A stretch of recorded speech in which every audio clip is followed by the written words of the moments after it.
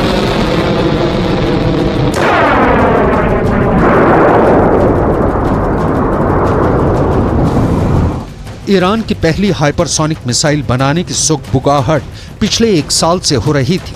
6 जून 2023 की तारीख ईरान के इतिहास में पत्थर पर लिखी इबारत बन गई, क्योंकि तब ईरान ने अपने राष्ट्रपति इब्राहिम रईसी की मौजूदगी में पहली हाइपरसोनिक मिसाइल बनाने का दावा किया। इसे पहली बार दुनिया के सामने पेश किया। मिसाइल का नाम रखा फतह। ये नाम ईरान के सुप्रीम लीडर अली खामेनेई ने दिया है।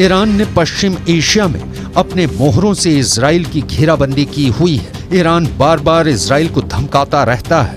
ईरान के रेवोल्यूशनरी गार्ड के डिप्टी कमांडर अली फदावी ने एक बड़ी धमकी दी। उन्होंने कहा कि ईरान की मिसाइल के टारगेट पर इजराइल का तीसरा बड़ा शहर हाइफा है, जिसे इजराइल का गेटवे भी कहा जाता है।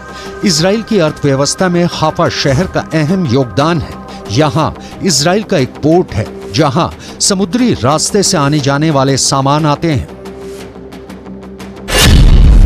फतह मिसाइल के नजरिए से देखें तो ईरान से हाइफा की दूरी 2000 किलोमीटर है और सीरिया से तो हाइफा की दूरी 600 किलोमीटर से भी कम है, लेकिन लेबनान से हाइफा की दूरी मात्र 350 किलोमीटर है। फतह 2 मिसाइल 1400 किलोमीटर से भी दूर जा सकती है। ये मिसाइल के वॉरहेड के वजन पर तय होता है। ऐसे में सवाल पैदा होता है कि अगर ईरान हाइफा को अपनी जमीन से निशाना बनाएगा तो क्या ईरान के पास 2000 किलोमीटर से दूर तक मार करने वाली मिसाइलें हैं जो हाइफा को निशाना बना सकती हैं, या फिर ईरान सीरिया और लेबनान से इजराइल के शहर हाइफा को निशाना बनाएगा। ईरान की सेना और सरकार ने दावा किया है कि इस हाइपरसोनिक मिसाइल के खौफ से अब दुश्मन आंख उठाकर देखने से पहले 1000 बार सोचेगा। अमेरिका भी इजराइल को बचा नहीं पाएगा।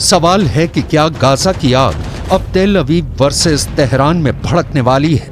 क्या ईरान अपने दम पर इजराइल को हरा सकता है? और क्या फतह मिसाइल ने उसे वो भरोसा दे दिया है?